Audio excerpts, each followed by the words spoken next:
Queridos irmãos e irmãs, apresentar o reverendo Hernandes Dias Lopes é totalmente desnecessário, no sentido de conhecimento, porque vocês o conhecem. O reverendo Hernandes Dias Lopes é um dos pastores brasileiros que tem pago um preço pessoal, um ônus pessoal muito alto nesses últimos anos, de rodar este país, pregando o Evangelho da Graça, e isso é visível a nós que o acompanhamos sempre, não só no Brasil, também em outros lugares do mundo. Deus tem levado o reverendo Hernandes para ser o mensageiro da palavra, falar do avivamento que vem do Senhor, falar da graça. E então, anunciar, falar do reverendo Hernandes não é necessário, porque vocês o conhecem bem. Mas eu quero honrá-lo aqui nessa noite, porque eu tenho o privilégio de andar próximo do reverendo Hernandes há algum tempo. Eu tive o privilégio de tê-lo quando eu pastoreava a Igreja Central de Guarapuava, numa noite, longe do aeroporto. Guarapuava dá uns 250 quilômetros de Curitiba. Nós encerramos o culto à noite, entramos no carro e fomos a Curitiba, porque ele precisava viajar de manhã cedinho. Chegamos tarde em Curitiba, 1h da manhã, 2 horas eu acho. Dormimos num Ibis lá e de manhã ele pôde voltar. O reverendo Hernandes esteve em Porto Alegre, quando nós tornamos a igreja de Canela, não é? E também foi sempre muito disposto, e eu louvo a Deus por isso. O reverendo Hernandes é uma pessoa que a gente sempre quer estar um pouco mais perto dele, e porque, para a glória de Deus mesmo, tem sido um homem que serve ao Senhor Deus pelos caminhos da pregação. Então, para mim é uma grande alegria tê-lo aqui nessa noite, nesse tempo de celebração com a nossa mocidade, com todos os nossos convidados. Alegria mesmo. Reverendo, sinta-se em casa neste lugar. Esses irmãos aguardavam este momento para adorar o Senhor contigo, tá? Em nome de Jesus. Obrigado, pastor Sérgio. Obrigado. O MP. Obrigado, irmãos e irmãs, pelo carinho, pela acolhida tão fraterna. Eu quero então convidar você para abrir sua Bíblia comigo. Nós vamos ler em Isaías, profeta Isaías, capítulo 44, versos 3, 4 e 5.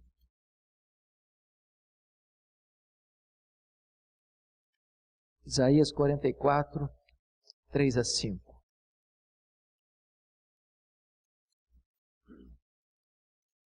Esse texto diz assim: porque derramarei água sobre o sedento, torrentes sobre a terra seca, derramarei meu espírito sobre a tua posteridade e a minha bênção sobre os teus descendentes. E brotarão como a erva, como salgueiro junto às correntes das águas. Um dirá: eu sou do Senhor. O outro se chamará do nome de Jacó. O outro ainda escreverá na própria mão: eu sou do Senhor. E por sobrenome tomará o nome de Israel. Amém. Eu estava pregando há alguns anos na cidade de Salvador, na Bahia. E naquela noite eu pregava sobre avivamento. E quando eu terminei de pregar, uma repórter da cidade estava lá para uma entrevista. E ela olhou nos meus olhos e me fez uma pergunta perturbadora. Ela me perguntou assim: o senhor acredita no que prega? E eu firmemente olhei para ela e disse: é claro que eu acredito no que eu prego. E ela, um tanto quanto cética, incrédula, redarguiu assim: mas o senhor crê que ainda hoje Deus possa trazer um avivamento para impactar uma igreja, uma cidade, uma nação inteira? E eu disse: eu creio nisso. E ela então me disse: o senhor pode então me dar alguma evidência disso? Eu respondi para ela: eu posso. E eu citei para ela 2 exemplos. O primeiro exemplo que eu citei para ela foi o que aconteceu na Inglaterra no século XVIII. Vocês se lembram disso? Como naquele tempo, como resultado do iluminismo, poucas pessoas na Europa, inclusive na igreja, acreditavam ser a Bíblia a palavra de Deus. As igrejas estavam vazias. Pregadores descomprometidos pregavam sermões mortos para auditórios vazios e sonolentos e desciam do púlpito para se embriagarem nas mesas de jogo. Prevalecia naquele país a bebedeira, a prostituição, a jogatina, a incredulidade. Em Londres, de cada 6 casas, um era um prostíbulo. Os enciclopedistas da época diziam que, dentro de algumas décadas, o protestantismo estaria banido da Inglaterra. Ninguém mais acreditava que a igreja pudesse se recompor. Ninguém mais podia acreditar que a igreja pudesse se levantar das cinzas. Quando todos, entretanto, apostavam no fracasso irremediável da igreja, Deus começou a levantar alguns jovens universitários, para buscarem um avivamento na Inglaterra. Esses jovens estudavam em Oxford. Dentre eles estava John Wesley, George Whitefield, Carlos Wesley. E eles se reuniam sistematicamente para buscarem a Deus, para acertarem a vida com Deus, para pedirem um avivamento espiritual para a Inglaterra. E foi numa reunião de oração, uma vigília de oração, no dia 31 de dezembro de 1739, às 3 horas da madrugada, que os céus se fenderam e o Espírito Santo desceu com grande poder naquela reunião de oração. Aqueles moços ficaram cheios do Espírito Santo. E a partir dali, eles se levantaram para pregar com grande autoridade e poder. As igrejas se encheram de pessoas famintas de Deus. Nas praças, as pessoas se acotovelavam, disputando um espaço para ouvir a palavra de Deus. E este avivamento varreu toda a Inglaterra. Centenas de milhares de pessoas foram salvas. E diz os historiadores que foi este avivamento inglês que salvou a Inglaterra do banho de sangue da Revolução Francesa. Mas eu contei para aquela repórter um exemplo mais contemporâneo. Eu contei para ela o que aconteceu na Romênia. Acho que todos vocês, se não a maioria, devem se recordar de como a Romênia viveu longos anos sob o governo carrasco, truculento e opressor de Ceausescu e sua mulher. Aquele ditador impôs um regime de medo, de pavor e de opressão sobre aquele país. O que talvez alguns não se lembrem é que Deus libertou a Romênia em apenas 10 dias. Talvez alguns não se lembrem é que Deus usou uma igreja de apenas 80 membros para desencadear esse processo. Tudo começou no dia 15 de dezembro de 1989, quando a polícia de Ceausescu cercou a casa do pastor Toderic, na cidade de Timisoara, para expulsá-lo da cidade. Nesse momento, os 80 membros fizeram um cordão de isolamento ao redor da casa do pastor e impediram que a polícia o expulsasse.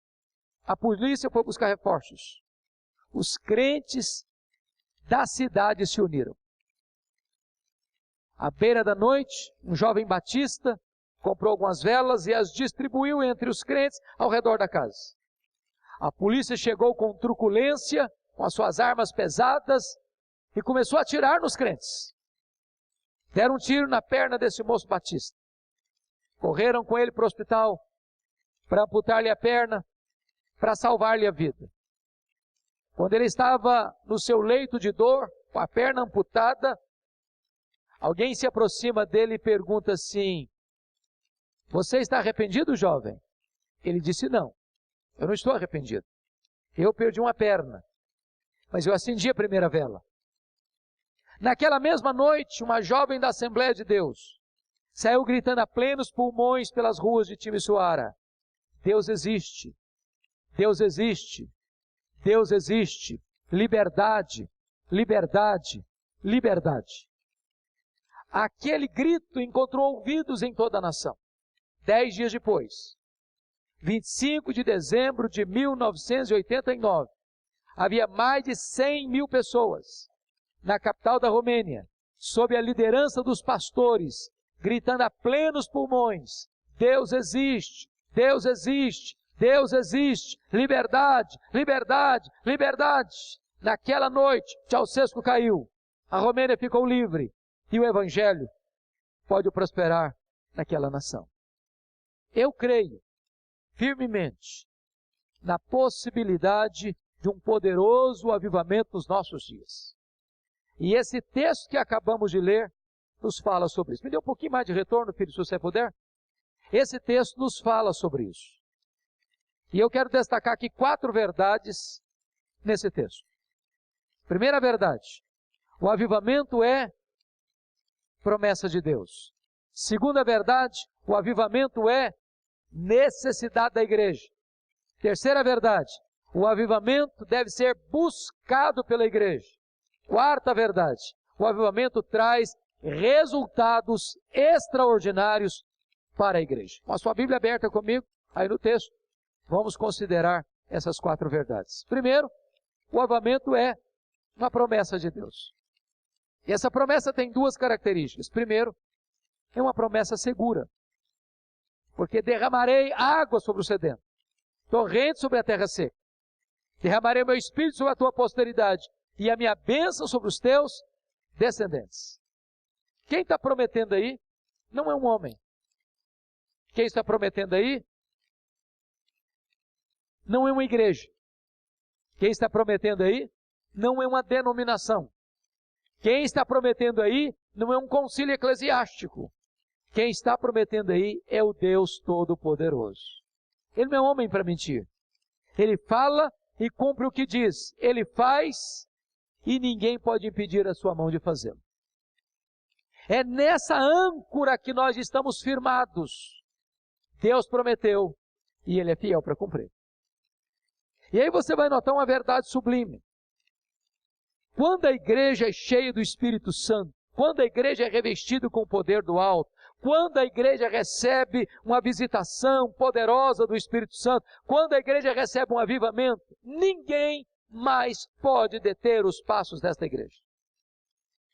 Eu fico olhando no Novo Testamento e vejo como o Sinédrio tentou barrar o crescimento daquela igreja, prendendo os apóstolos, açoitando-os, intimidando-os, acuando a igreja. Mas quanto mais a igreja era perseguida, mais a igreja crescia. Mais tarde vieram os imperadores romanos, truculentos, sanguinários, jogando os crentes nas arenas, para os cães morderem, para os touros pisarem, para os leões esfaimados devorarem, crucificando-os, queimando-os vivos. Quanto mais sangue era derramado, mais a igreja crescia. Levou um dos pais da igreja a dizer que o sangue dos mártires era a sementeira do Evangelho.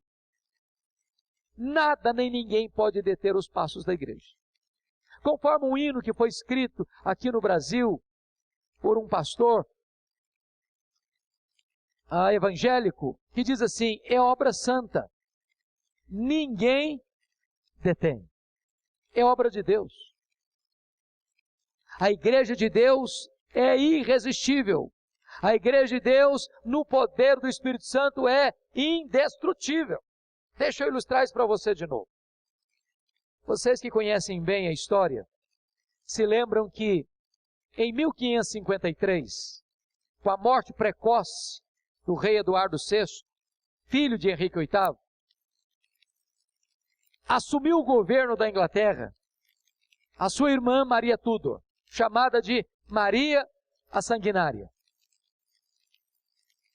Esta mulher levou a estaca e queimou em praça pública os 3 grandes líderes do protestantismo da Inglaterra: Ridley, Latimer e Cranmer.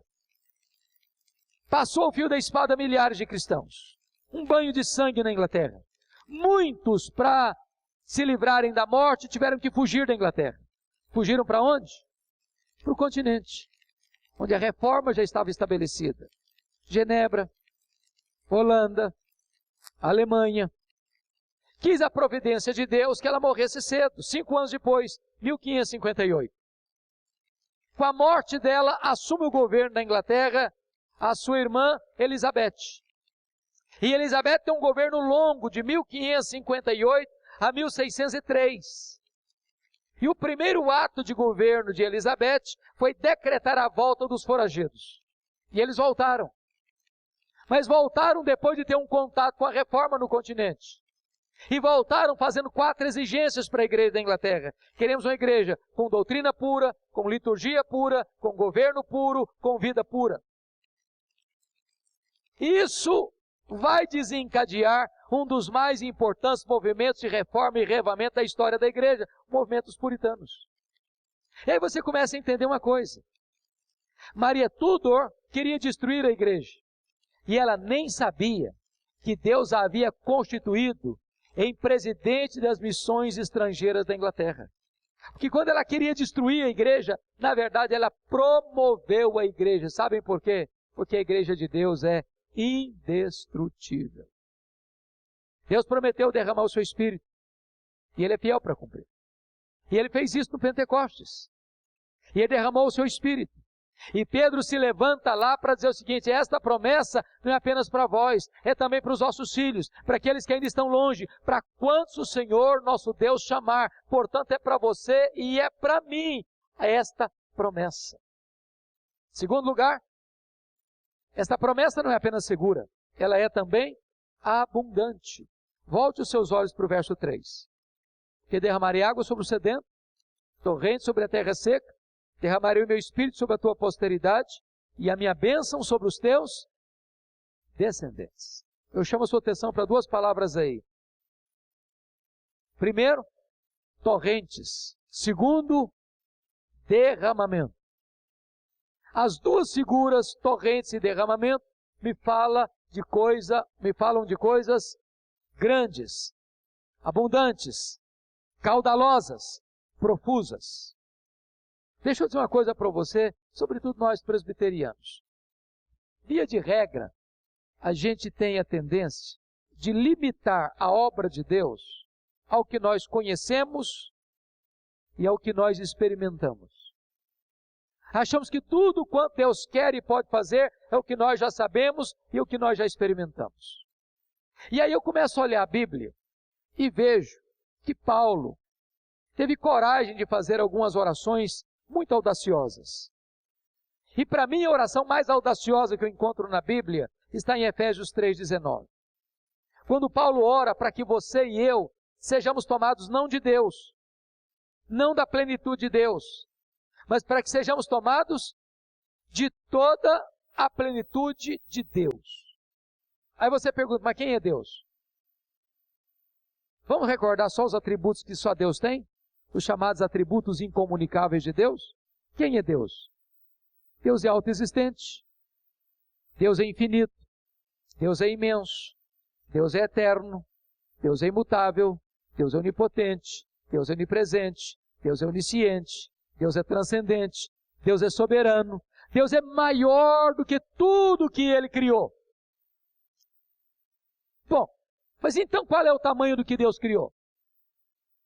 Os astrônomos dizem que o nosso universo tem mais de 93 bilhões de anos-luz de diâmetro. O que significa isso?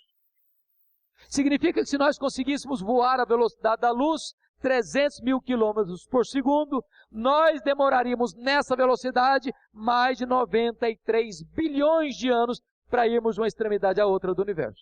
Deus é maior do que o universo. E agora Paulo, lá de uma cadeia, de uma prisão, algemado, ora para que você e eu sejamos tomados de toda a plenitude de Deus. Aí você pensa, deve estar delirando o coitado do Paulo. Para que nós não chegássemos a essa conclusão, ele escreve logo no verso seguinte, verso 20. Ora, aquele que é poderoso para fazer não mais, não muito mais, mas infinitamente mais do que tudo quanto pedimos ou pensamos, conforme o seu poder que opera em nós. A Ele seja a glória, na igreja em Cristo Jesus, agora e pelos séculos eternos. O que significa isso? Deus tem mais para você. Deus tem mais para mim. Deus tem infinitamente mais para nós. Ele prometeu derramar copiosamente sobre nós o seu Espírito. Deixa eu ilustrar isso para você entender esse princípio. No século XIX havia uma família muito pobre nos Estados Unidos, com 7 filhos pequenos, de 14 anos para baixo. Quando o chefe dessa família morre, deixando a viúva pobre, endividada, com 7 filhos para criar e grávida do 8º. Na verdade, quando nasceu o 8º, não era o 8º, era o 8º e o 9º, porque eram gêmeos. As pessoas olharam para aquela mulher e disseram assim: a senhora não tem condições de criar esses filhos. Ela não abriu mão deles. Com 39 anos de idade, ela estava com os cabelos brancos, de tanto trabalhar do aparecer do sol ao apontar das estrelas, para dar pão aos seus filhos. Um dia o 5º filho disse para ela: mamãe, eu vou sair da roça. Eu vou para a cidade. Deus tem um plano na minha vida. E foi. Foi parar em Boston, em Massachusetts. Um dia o Sr. Edward Kimball, professor da escola bíblica dominical, resolve ir lá no trabalho dele, numa sapataria, onde o menino estudava, trabalhava, para levar aquele menino a Cristo, lá no trabalho dele. E eu me encanto com isso. Porque às vezes a gente pensa que escola dominical é só intramuros. A gente pode sair dos 4 paredes e fazer escola bíblica dominical lá no trabalho. E levar as pessoas a Cristo lá onde elas estão. E esse menino agora, convertido a Cristo, um dia está numa igreja. E o pregador disse assim: o mundo está para ver o que Deus pode fazer com um homem totalmente entregue nas suas mãos. Esse rapaz disse: meu Deus, eu quero ser esse homem. Um dia ele estava pregando em Chicago. Depois do culto, 2 senhoras metodistas, já idosas, abordaram-no na porta da igreja, dizendo assim: nós estamos orando pelo senhor. E ele perguntou: mas por quê? E elas disseram: para que o Espírito Santo o revista com poder. Um dia ele caminhava em Nova York, pelo Wall Street, quando de repente o Espírito Santo veio com poder sobre ele. Ele saiu correndo, entrou na casa de um amigo, entrou no quarto, fechou a porta, caiu de joelhos. E ele disse que naquele momento parecia que ondas elétricas penetravam pelo seu corpo. Ele disse que foi tomado por uma presença tão poderosa do Espírito Santo que ele não aguentava mais. Mas que ainda que desse todo o ouro da Europa e da América em troca daquela experiência, ele rejeitaria. Quando ele se levantou dos seus joelhos, nunca mais a história dele foi a mesma. Nunca mais a história da América foi a mesma. A partir daquele dia que ele levou a Cristo, mais de 500.000 pessoas. Esse homem era Dwight Lyman Moody, um dos maiores avivalistas de todos os tempos. Deus pode fazer o mesmo ainda hoje. Ele prometeu e Ele é fiel para cumprir. O avivamento é uma promessa de Deus. Mas há uma segunda verdade nesse texto. Primeiro, o avivamento é promessa de Deus. Segundo, o avivamento é necessidade da igreja. Volte os olhos para o verso 3 outra vez. Porque derramarei água sobre o sedento, torrente sobre a terra seca. Derramarei o meu espírito sobre a tua posteridade e a minha bênção sobre os teus descendentes. Há vários símbolos do Espírito Santo na Bíblia. O vento, o hálito, o fogo, o azeite, a pomba, a água. A pergunta é por que aqui o Espírito Santo é representado pela água? Penso eu, para nos dar algumas lições. Primeira delas, não há vida sem água. Você pode ter a melhor semente, você pode ter o melhor terreno, você pode ter os melhores insumos, você pode ter a melhor tecnologia. Se não tiver água, a semente morre mirrada no ventre da terra. O que significa isso? Nós podemos ter templos bonitos, nós podemos ter aparelhos da mais refinada tecnologia, nós podemos ter pregadores os mais ilustres e cultos. Sem a obra do Espírito Santo, não haverá vida, entretanto, na igreja. Nós poderíamos reunir todo o nosso conhecimento, toda a nossa tecnologia, toda a nossa metodologia, e nós não produziríamos sequer um convertido. Eu tenho que concordar com o pregador batista, Charles Haddon Spurgeon, quando ele disse o seguinte: é mais fácil acreditar que um leão tornar-se-á vegetariano do que eu acreditar que uma alma sequer possa ser salva sem o poder do Espírito Santo. Então nós dependemos do Espírito Santo. Nós precisamos do Espírito Santo. O mesmo Espírito Santo que inspirou a Bíblia precisa iluminar a mente e o coração das pessoas para que elas entendam a palavra de Deus. É o Espírito Santo quem regenera. É o Espírito Santo quem convence o pecado. É o Espírito Santo quem sela. É o Espírito Santo quem santifica. É o Espírito Santo quem aplica a obra da redenção. Nós dependemos do Espírito Santo. Mas em segundo lugar, a água é necessária para purificar, irmãos. Para purificar. E eu não sei se você já fez essa pergunta. Eu já fiz várias vezes, pastor Sérgio, várias vezes.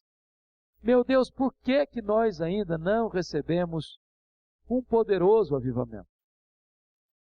Será que a mão de Deus está encolhida? Será que o ouvido de Deus está surdo?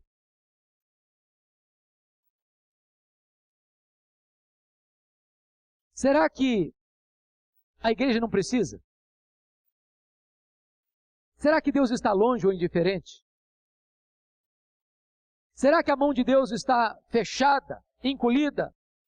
Seu coração insensível? O que é que está interceptando estas torrentes, essas chuvas? O que é que está se colocando entre as chuvas de Deus e a terra seca? Por que que o avivamento não chegou ainda? E nós só temos uma resposta para dar. O que está interceptando as chuvas de Deus, o que está sendo obstáculo entre as chuvas e a terra seca, o que está impedindo o avivamento chegar, é o pecado. É o pecado. Notem que quando Elias, lá no Carmelo, queria a chuva de Deus, ele tirou Baal do caminho. Ele eliminou Baal. Porque não adianta trocar o nome de Baal. Não adianta tirar o Baal de um lugar e botar no outro. Baal tem que ser eliminado para que a chuva chegue, para que as torrentes desçam. E eu não sei se vocês têm a mesma percepção que eu, mas parece-nos que a nossa geração perdeu a questão de consciência de pecado. Aquilo que os puritanos chamavam de agonia do arrependimento, parece que nós não sabemos mais o que é isso. Eu pergunto para você, qual foi a última vez que você viu uma pessoa se debulhando em lágrimas por convicção de pecados? Qual foi a última vez que você viu uma pessoa chorando, profundamente impactada pela presença de Deus, pelo senso profundo do seu pecado? Qual foi a última vez que você escutou uma confissão como a de Jó? Senhor, agora eu me abomino no pó e na cinza. Pode ter certeza de uma coisa, queridos. Nós precisamos do Espírito Santo. Porque é o Espírito Santo quem convence do pecado, da justiça e do juízo. Sem a obra do Espírito Santo, irmãos, nós vamos caminhar satisfeitos com nós mesmos, talvez até com a síndrome de Laodiceia. Estou rico e abastado e não preciso de mais nada. Nós precisamos do Espírito Santo. E eu, quando olho para a Bíblia, eu vejo isso com muita clareza.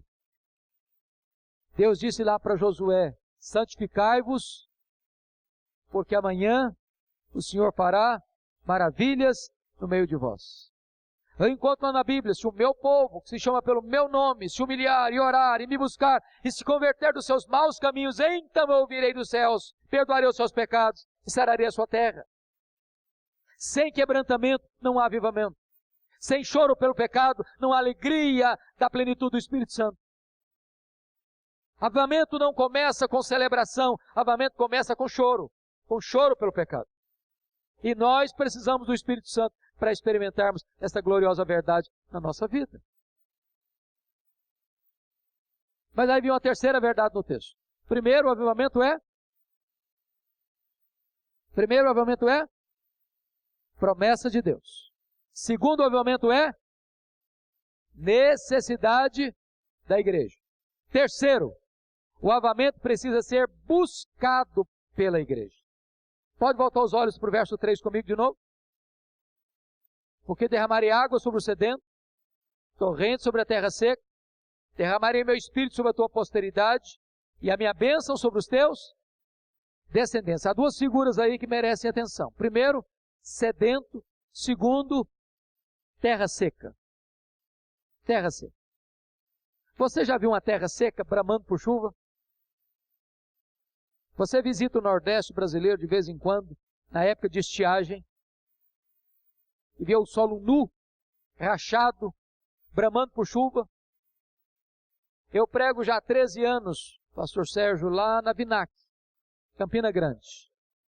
Algumas vezes, é sempre no período do carnaval, algumas vezes eu tenho o coração apertado ao ver a cena. A terra nua, solo rachado, o gado morrendo de fome e de sede. Terra seca. Mas a segunda figura é sedento. Você já teve sede num lugar ermo, sem água? O desespero que é, a angústia que é. A sede é diferente da fome. Quando você está com fome, seu estômago toca a campainha, acende o alarme, começa a doer, está dizendo assim, eu estou com fome. Mas se você não se alimenta, sabe o que vai acontecer? A dor vai embora. E você jejua um dia. E você jejua 2 dias. E você jejua 3 dias. E você jejua uma semana. E há pessoas que jejuam 40 dias. Mas não é assim com a sede, não. A sede é implacável. A sede tortura você. A sede esmaga você. A sede estiola você. A sede mata você. Sabe quando nós experimentaremos um avivamento? Quando nós tivermos sede de Deus. Sede de Deus. Olha para o mundo contemporâneo.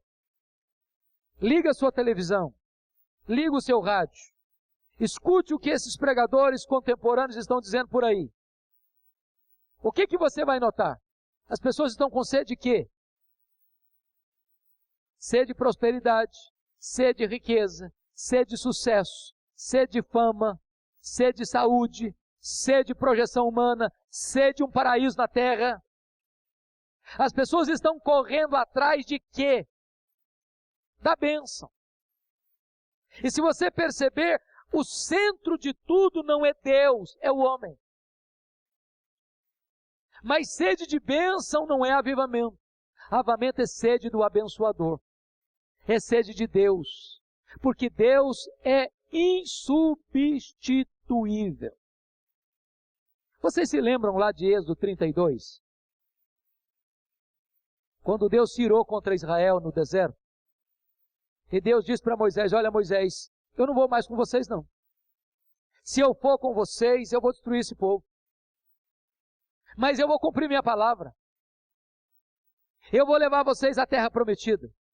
Só que eu não vou. Eu vou mandar um anjo para ir com vocês. Um anjo. E eu acho maravilhosa a resposta de Moisés. Ele disse, meu Deus, a terra prometida é maravilhosa. Meu Deus, um anjo é tão bom, uma boa companhia. Mas se tu não fores conosco, não nos faça subir. Porque terra prometida sem Deus não tem sabor. Anjo sem Deus não tem valor. A maior necessidade nossa é da presença de Deus. Então, amados irmãos, a igreja experimenta avivamento quando ela tem sede de Deus. Quando todos os poros da nossa alma clamam por Deus. Quando a maior necessidade nossa não é de coisas, é de Deus. É por isso que nunca houve um avivamento que não tenha sido precedido por oração. Oração. Oração. Na maioria das nossas igrejas, as reuniões de oração estão no CTI. Nós temos tempo para um churrasco, nós temos tempo para um aniversário, nós temos tempo para uma festa, mas via de regra nós não temos tempo para orar. Estamos ocupados demais para nos ocuparmos com Deus. E eu gostaria de relembrar a vocês algumas coisas. Eu tive o privilégio de ir visitar a Coreia do Sul com alguns colegas pastores. E nós visitamos lá 11 igrejas. Visitamos 9 igrejas presbiterianas, visitamos uma igreja metodista e visitamos uma igreja Assembleia de Deus. E vocês sabem que a igreja presbiteriana chegou na Coreia 28 anos depois que a igreja presbiteriana chegou no Brasil. Nós chegamos aqui em 1859. Lá chegou 28 anos depois. Se nós somarmos todos os presbiterianos do Brasil, talvez a gente não passe de 2 milhões de membros. Os presbiterianos da Coreia são praticamente 10 milhões de membros. Quando nós celebramos o nosso centenário aqui no Brasil, 1959, nós éramos a maior denominação evangélica do Brasil.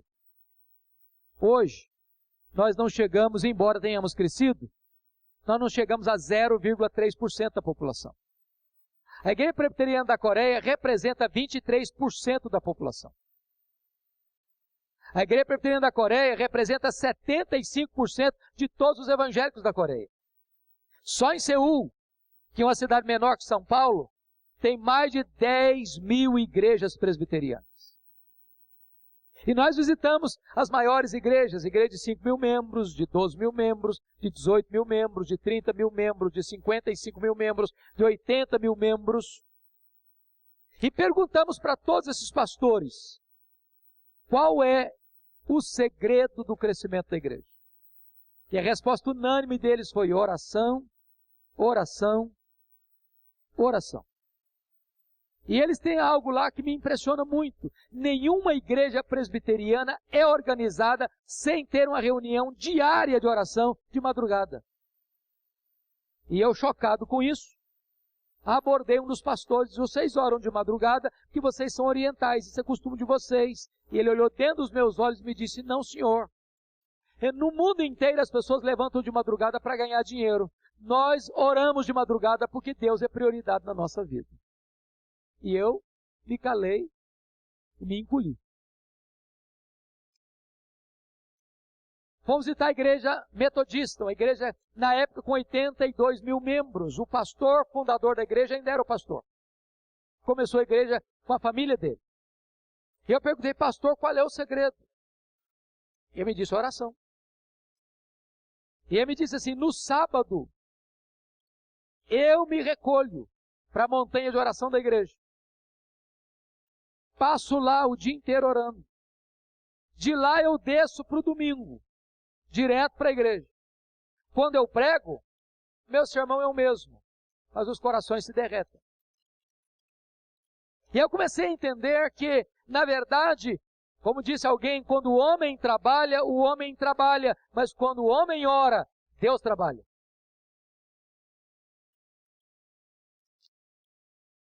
Talvez um dos mais importantes avivamentos da história da igreja aconteceu no país de Gales, no século passado, 1904. Aliás, nota de rodapé, já que nós estamos num trabalho aqui da UMP, a maioria dos avivamentos começou com jovens. Estude a história dos avivamentos e vocês verão isso. Jovens. E esse avivamento do país de Gales, que era um país parecido com o Brasil na época, os estádios de futebol lotados, a jogatina, a bebedeira, a prostituição, a violência.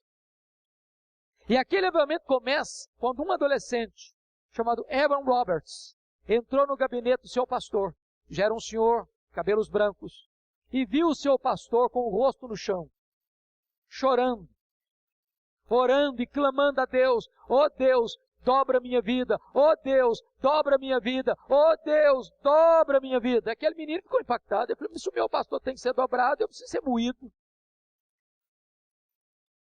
E aquele menino estudava numa cidade vizinha. No domingo ele estava na igreja. Enquanto o pregador pregava, ele sentia no coração algo arder. E o que ele sentia arder era o seguinte: volte amanhã, segunda-feira, para a sua cidade e comece uma reunião de oração. Ele era muito jovem, muito inexperiente. Quando terminou o culto, ele foi procurar o pastor. O pastor, quando o senhor pregava, meu coração ardia. E o desejo do meu coração é voltar para a minha cidade e começar uma reunião de oração amanhã. Mas eu não sei discernir se esse negócio é voz de Deus ou voz do diabo. O pastor olhou para ele e disse: filho, o diabo não manda ninguém orar, não. Se para orar, você pode voltar, que Deus está falando com você. Pode voltar. E ele voltou. Chamou os jovens da UMP. Segunda-feira, 7:30 da noite. Irmãos, quando Deus visita o seu povo, nem presta com o relógio a pessoa tem. Porque a reunião de oração foi de 7:30 a 10:30 da noite. Na terça-feira, a igreja estava em peso na reunião de oração. Na quarta-feira, uma multidão na reunião de oração. Para encurtar a conversa, no sábado, o comércio da cidade fechou. Que ninguém queria saber de mais nada a não ser buscar Deus em oração. Os estádios de futebol ficaram vazios e as igrejas lotadas. Em 6 meses, mais de 100.000 pessoas convertidas. Os bares fecharam as portas. Os prostíbulos fecharam as portas. Os juízes presenteavam uns aos outros com luvas brancas porque não tinha crime mais para julgar. Aquele avivamento varreu o país de Gales. Sabe por quê? Porque um adolescente resolveu buscar a Deus de todo o seu coração. Aquele avivamento chegou às universidades americanas, chegou em Xangai, na China, com Jonathan Goforth, e dali chegou na Coreia. Então eu quero encorajar você, moço, você adolescente. Deus pode levantar um adolescente, Deus pode levantar um jovem para desencadear um processo glorioso de um poderoso avivamento espiritual. Mas eu quero concluir. Um último ponto. Vamos relembrar os 3 primeiros? Avivamento é o quê? Promessa de Deus. Segundo avivamento é necessidade da igreja. Terceiro avivamento deve ser buscado pela igreja. Quarto e último lugar, o avivamento traz resultados extraordinários para a igreja. Confira o versículo 4 comigo agora. E os teus descendentes brotarão como a erva, como salgueiros junto às correntes das águas. O primeiro resultado que o avivamento traz é um crescimento numérico expressivo. Quando eu leio a história dos avivamentos, eu fico impressionado porque às vezes Deus pode fazer mais num dia que nós conseguimos fazer em décadas. Em décadas. A linguagem do profeta não podia ser mais poética e mais profunda. Os descendentes de Abraão vão brotando como salgueiros junto às correntes das águas. Vão florescendo. As multidões vão vindo. Deus vai arrastando as pessoas. As pessoas vão tendo convicção de pecado lá no estádio de futebol, lá no bar da esquina, lá no prostíbulo, lá na rua, lá no hospital, lá em casa, lá na lavoura, lá no escritório, lá em qualquer lugar que ela estiver. As pessoas vão sendo tomadas por convicção de pecado, elas vão tendo pressa para acertar a vida com Deus. Deixa eu ilustrar isso para você. Eu tive o privilégio de visitar a missão Quacisabã em 1991, onde aconteceu um grande avivamento em 1966. O pastor Augusto Nicodemos, que foi também pastor desta igreja, tem um livreto que se alguém não leu, precisa ler. Reavivamento na África do Sul.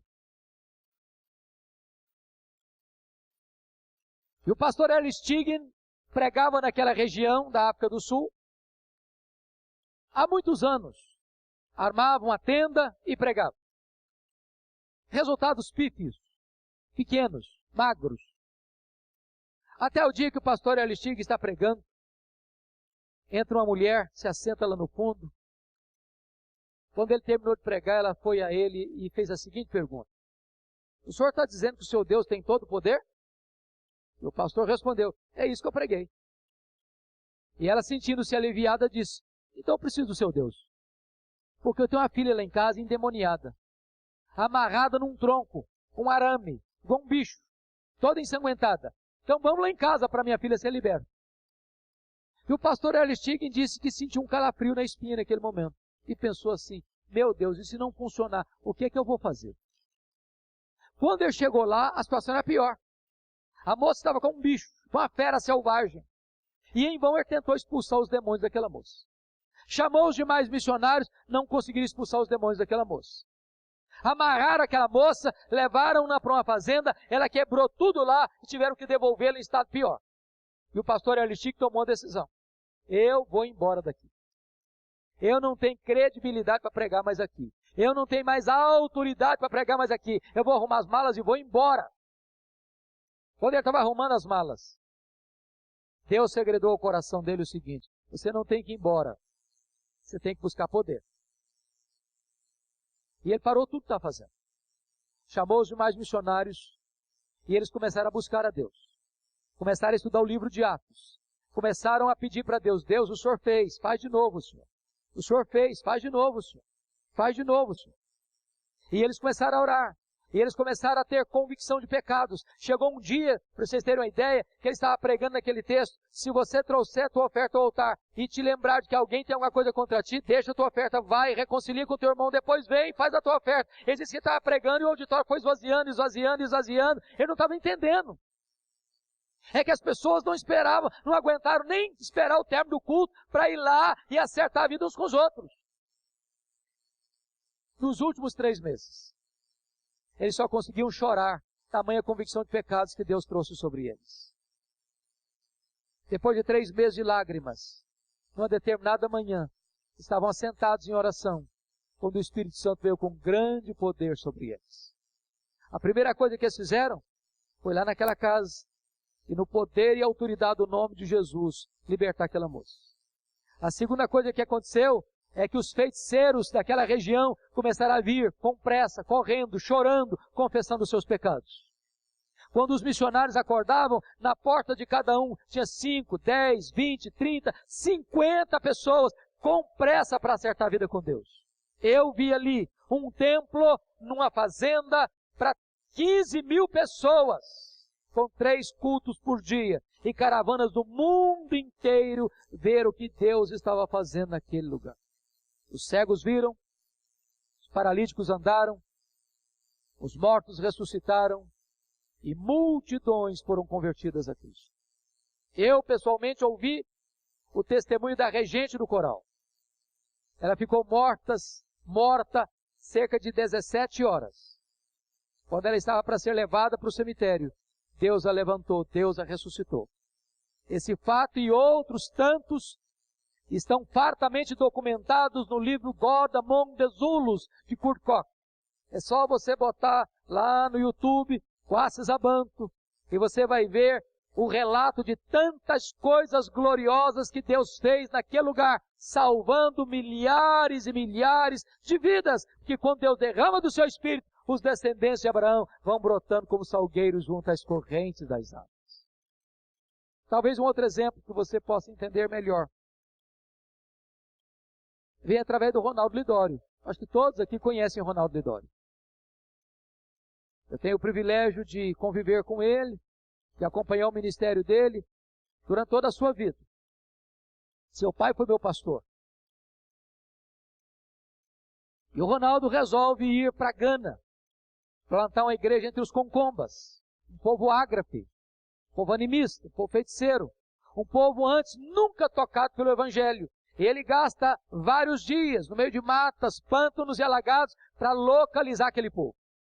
Quando o Ronaldo localiza os concombas, Ele passa 3 meses orando e jejuando para Deus lhe dar uma estratégia para evangelizar aquele povo.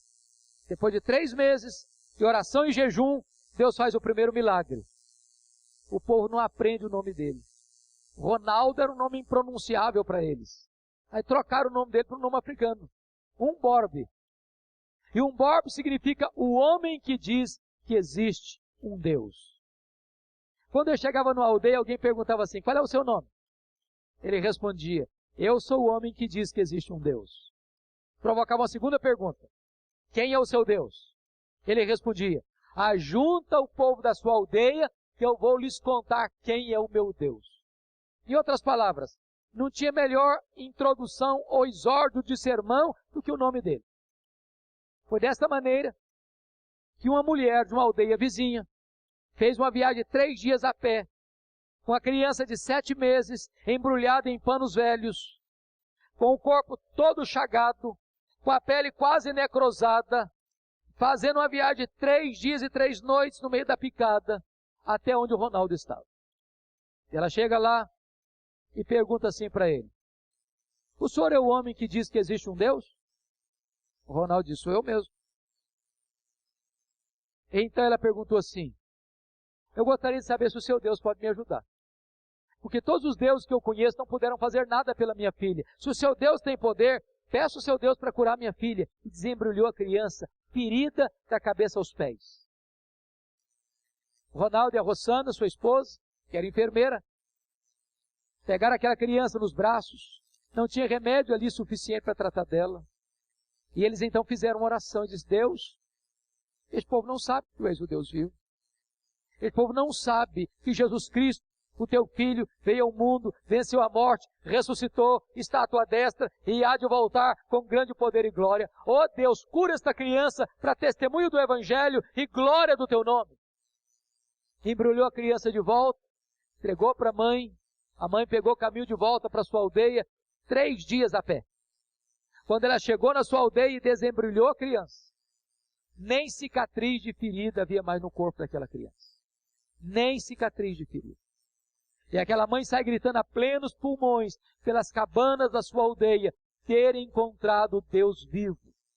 E o Ronaldo registra num dos seus livros que a partir daquele dia não ficou um dia sequer sem que pelo menos uma pessoa fosse convertida a Cristo naquele lugar. Ele ficou ali pouco mais de 5 anos, plantou 14 igrejas, com mais de 4.000 pessoas convertidas. Hoje já são dezenas de igrejas, com mais de 10 milhares de pessoas convertidas. Sabe por quê? Que quando Deus derrama do seu Espírito, os descendentes de Abraão vão brotando como salgueiros junto às correntes das águas. Sabe o que às vezes me aflige? Os nossos templos estão estrategicamente fincados em avenidas, em ruas, onde passam milhares de pessoas todos os dias para baixo e para cima. Quantas delas são atraídas? Quantas delas são tocadas? Quantas delas são movidas pelo Espírito Santo a entrarem? Em tempos de avivamento, irmãos, as pessoas são atraídas, as pessoas são arrastadas, as pessoas são tomadas pelo próprio Deus, onde elas estão, para terem pressa, para acertarem a vida com Deus. Segundo resultado do avivamento. Está aí no versículo 5, você pode ler comigo. Um dirá, eu sou do Senhor. O outro tomará por sobrenome, pelo sobrenome de Jacó. Então note aí. Segundo resultado do avivamento, é testemunho verbal dos crentes. Eu sou do Senhor. Eu acho isso magnífico, porque hoje o Instituto Moody fez uma pesquisa e descobriu que 95% dos crentes nunca levaram uma pessoa a Cristo. Eu não vou pedir para você levantar a mão, não. Mas eu vou fazer uma pergunta aqui. Quantas pessoas nesse auditório já tiveram o privilégio, a bênção, a alegria de gerar um filho espiritual? Já tiveram a alegria de levar uma pessoa a Cristo, pelo menos?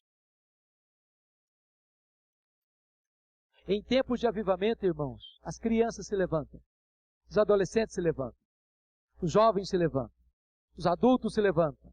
Seminaristas, pastores, missionários se levantam. E todos começam a dizer com grande autoridade e poder: eu sou do Senhor, eu sou do Senhor, eu sou do Senhor, eu sou do Senhor, eu sou do Senhor. Agora pense comigo, nós que estamos aqui nesse templo, se cada um de nós, na rua, no hospital, na faculdade, na escola, no comércio, na indústria, nos escritórios, no táxi, no ônibus, no metrô, começássemos a dizer: eu sou do Senhor, eu sou do Senhor, eu sou do Senhor, eu sou do Senhor, eu sou do Senhor, eu sou do Senhor. Essa mensagem sairia com a velocidade de um rastilho de pólvora. Impactaria o mundo. Talvez você tenha argumentos assim: mas eu não sou pastor. Mas eu não fiz instituto bíblico. Mas eu não conheço teologia. Deixa eu dizer uma coisa para você. Todos nós que estamos aqui nesta noite, sabemos tudo quanto uma pessoa precisa saber para ser salva. Tudo. E se nós não sabemos nada, talvez nós pudéssemos então dizer assim: eu só sei de uma coisa, é que eu era cego e agora eu vejo. Já seria suficiente. O poder não está no seu argumento. O poder não está na profundidade do seu conhecimento. O poder não está na sua metodologia. O poder está na palavra viva do Deus vivo. O Evangelho é o poder de Deus para a salvação de todo aquele que crê. Quando eu cheguei no seminário, pastor Sérgio, nos idos de 1978, eu fui criado na roça. Cheguei naquela cidade grande, que é Campinas. Uma missionária americana disse: eu vou levar você para conhecer a escola de cadetes. Quem conhece a escola de cadetes de Campinas sabe que é um lugar muito bonito. E eu, primeiranista, calouro, coração queimando. Primeira pessoa que vi na minha frente, claro, um cadete. Com a sua farda bonita, engomada, com o seu nome bordado na lapela da farda, com a metralhadora na mão. E eu me aproximo dele e pergunto assim: e você, João Miguel Corpas, conhece Jesus, o Filho de Deus? E o cara faltou pouco me bater. Ele era um ateu, eu não sabia. E ele começou a blasfemar. E ele começou a zombar da minha fé. E ele começou a dizer: eu não acredito nessa tolice, eu não acredito nessa bobagem, e não quero que você me dirija a palavra, eu não quero ser incomodado. E eu confesso que eu perdi o rumo de casa. Perdi. Fiquei desconcertado perto daquele camarada. Por um tempo eu fiquei calado, mudo, sem saber o que fazer. Mas antes de sair, Deus me deu ousadia. E eu disse: João Miguel Corpus, antes de ir embora eu tenho que falar 3 coisas para você. Primeiro, Deus existe. Você acreditando nele ou não, ele existe assim mesmo. Deus não depende de você acreditar nele para ele existir. Ele existe assim mesmo. Segunda coisa que eu tenho que lhe dizer: esse Deus ama você. Esse Deus se importa com você. Esse Deus mandou o seu único Filho, Jesus Cristo, ao mundo para morrer no seu lugar, para dar a você a vida eterna, para perdoar os seus pecados. E a terceira coisa que eu tenho que dizer para você é que você é um pecador, e se você não se arrepender, você vai para o inferno, e até logo. Isso aí bem rapidinho. O cara está com a metralhadora na mão. O que eu jamais podia esperar é que a mesma missionária voltasse ao seminário no dia seguinte. E ela voltou lá e disse: Hernando, você tem que ir na minha casa agora. Eu falei: o que aconteceu? O João Miguel Corpus está lá em casa e quer te ver. Aí eu fiquei mais preocupado ainda. Falei: será que ele ficou chateado comigo? Será que ele ficou aborrecido comigo? E fui para lá pensando 1000 coisas. Quando eu chego naquela casa, o João Miguel Corpus estava sentado no fundo da sala. Quando eu entrei, ele se levantou e correu na minha direção. Me segurou pelos braços, quase me tira do chão. E com lágrimas nos olhos, ele diz: por favor, me fale do seu Deus, me fale do seu Jesus. Aquele soldado ateu estava rendido aos pés de Jesus, convertido a Cristo, sendo salvo por ele. E tive a alegria de acompanhá-lo. Quando eu voltei das férias no mês de julho, ele me ligou e disse: já levei 3 colegas a Cristo aqui da escola de cadetes. Durante o tempo de seminário, eu o acompanhei, mas depois eu perdi o contato com ele. Há 2 anos e pouco, pregando lá em Águas de Lindóia, num congresso da CEPAL, alguém se aproxima de mim e pergunta assim: você tem notícias do João Miguel Corpas? Eu disse, não, eu gostaria de saber notícias dele. Ele me respondeu, eu sou amigo dele. E aí, o que você me fala dele? Ele me disse, João Miguel Corpas está concorrendo ao generalato, vai ser general. Mas o João Miguel Corpas é ministro do Evangelho, ele é pastor. Ele é pastor da Assembleia de Deus. Aí ele me deu o telefone, liguei para ele. Na semana seguinte eu estava pregando aqui em Vila Mariana, em São Paulo, na igreja presbiteriana. Lá estava o João Miguel Corpas, com a sua esposa, para me dar um abraço. Alguns meses eu fui em Santos, onde ele mora, para jantar com a sua família. E ele me contando as maravilhas que Deus fez na sua vida, na sua história, na sua família. Deus me ensinou uma lição. Abra sua boca e eu a encherei, diz o Senhor. Não é o seu conhecimento, não é a sua metodologia, é o poder da palavra de Deus. Mas eu termino dizendo que há um terceiro resultado aí do avivamento. Primeiro, crescimento numérico da igreja. Segundo, testemunho verbal dos crentes. Terceiro, testemunho de vida. O outro, olha o verso 5, o outro escreverá na própria mão, eu sou do Senhor, e por sobrenome tomará o nome de Israel.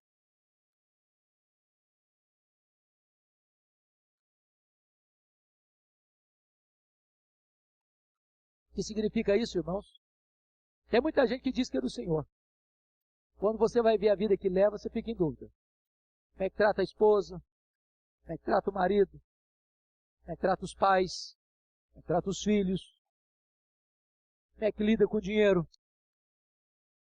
Como é que vive a vida? Você fica em dúvida. Há um abismo entre o que a pessoa fala e o que ela vive, o que ela crê e o que ela pratica. Há um divórcio entre a sua teologia e a sua ética, entre o seu credo e a sua conduta. Eu não sei se você percebe isso. A igreja evangélica brasileira é um fenômeno de crescimento numérico no mundo inteiro. Mas não tem impacto, não salga, não influencia, não transforma. É só olhar para Brasília e ver como aqueles que, alguns deles se dizem evangélicos, estão enfiados até o pescoço em corrupção tão galopante. E eu também reconheço, pastor Sérgio e mocidade, que vocês escolheram um tema complicado. Complicadíssimo. Porque essa palavra avivamento está muito desgastada no cenário evangélico brasileiro. Quando você fala em avivamento hoje, tem muita gente que pensa que é esquisitice. Tem muita gente que pensa que é histeria coletiva. Tem muita gente que pensa que é importar as últimas novidades do mercado da fé. Tem muito misticismo pagão hoje sendo chamado de avivamento dentro da igreja. Tem muita coisa esquisita, estranha, heresias gravíssimas sendo chamadas de avivamento dentro da igreja. Mas eu louvo a Deus pela coragem de vocês. Porque nós não podemos abandonar esse tema porque alguns se desviaram. Nós não podemos ter medo do avivamento porque alguns, em nome dele, se afastaram da sã doutrina. Nós cremos no avivamento que a Bíblia diz, aquele que emana do trono de Deus, aquele que é obra do Espírito Santo de Deus, aquele que produz quebrantamento, arrependimento, santificação, compromisso, santidade de vida, compromisso com a agenda missionária. Nós cremos nesse avivamento e só nele nós cremos. E devemos orar por ele e preparar o caminho do Senhor até que do alto Deus derrame sobre nós as chuvas torrenciais do seu Espírito. Nós precisamos de um avivamento que traga um choque ético para a igreja brasileira. Um avivamento que ponha a igreja de volta nos trilhos da verdade e leve a igreja para uma vida plena, maiúscula, superlativa e abundante do Espírito Santo de Deus. Que Deus nos ajude. Que Deus nos fortaleça. Que Deus nos inflame. Que Deus nos dê perseverança. Quando eu vejo Jesus comentando sobre esse assunto, ele diz para os seus discípulos assim: permanecei na cidade até que do alto sejais revestidos de poder. Ele não disse assim, ore 10 dias, ore 30 dias. Ele diz, até que. Eu não sei até quando. Mas quem sabe aqui hoje, pela graça de Deus, se levante um remanescente fiel, disposto a orar por um avivamento, até que Deus venha e nos visite, e nos levante, nos use para o louvor da sua glória. Que Deus nos abençoe. Amém.